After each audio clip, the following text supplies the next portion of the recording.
Hey builders, Brick Ratty up here with a very exciting LEGO review where I'm expanding my X-Men collection again, but for once it's on the side of the Brotherhood and not the X-Men, and the figure today is going to be a brand new brand to me, being Mr. J Bricks, also a partnership with Jin Customs, who I don't have any figures by them, but I do have one custom part by them, being the tilting head here on this Mike Myers figure I got from Minifigs.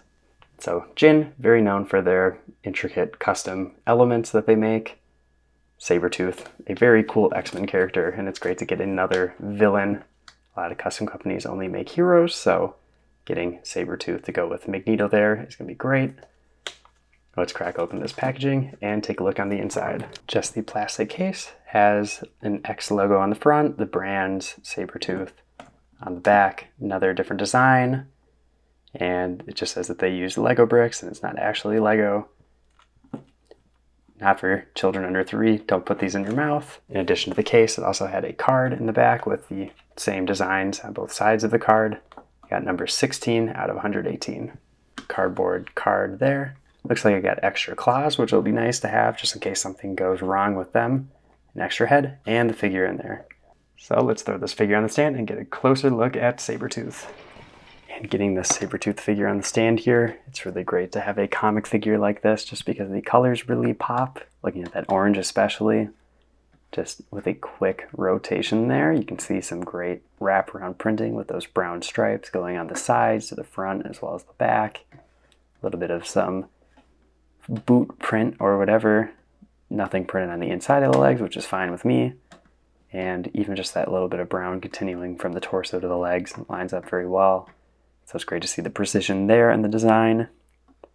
Also, something great is all of the custom molded parts. The hair is custom molded, the fur on the shoulders there molded, and you get 2 different molds for both arms. So you get 6 total. Great value there. And it's really interesting to see, like, the yellow on the hair is a slightly different tone than the fur. So there's a little bit of contrast there. It blends a little bit together maybe if you're looking at it in certain lighting. I'll say a lot of the time with these molded arm parts, if they get bumped and rotate a bit, it might affect the arm rotation, but these seem to be loose enough that it won't be much of a problem. Overall, the figure design is pretty simple with just the brown, a little bit of black going around the brown, you know, just muscle lines like usual. You do see some printing on the arms. Hairpiece is pretty easy to get off. You can see the head there. Angry expression. I do like the darker color around the eyes. That looks pretty good. It's kind of funny to have the eyebrows printed on as well. You can see that they're on the hair. So I guess you could throw on a different Lego hair if you really wanted to. Nothing on the back of the head.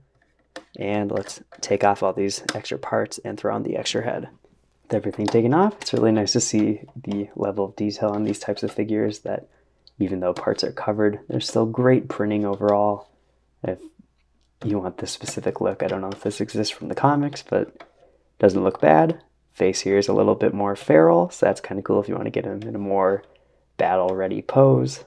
I think these arms are great again, even where those like armbands go around. Great printing, like I already said. And overall, I'm very happy with the details on this figure. It works perfectly, especially for a comics version of Sabertooth. You couldn't ask for more here. And let's go ahead and get the parts back on and get into the final verdict. I'm a big fan of getting more comic characters, like I already mentioned. And it's great to expand the X-Men collection and the Brotherhood collection overall. It's also fun to see the comic Sabertooth here next to Iron Fist, where his first appearance actually was in an Iron Fist book and not an X-Men or Wolverine title, which is kind of interesting.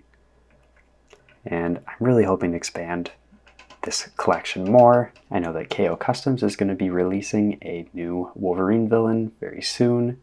I do know what the figure is, and I'm very excited to see it in person and also just see it revealed. So that's something that's on my radar, but I'm always open to get more X-Men figures. And I'm very impressed with the Jin Mr. J Sabertooth. I do have some more of their figures pre-ordered, and I'm very excited to get those, and I'll definitely be able to compare those to the Sabertooth here. And I just am so glad to keep growing my X-Men collection. If you want to see more custom Marvel, X-Men, or overall custom Lego videos, check out all the videos on my channel, Ivan Brick Radiop. I'll see you in the next video.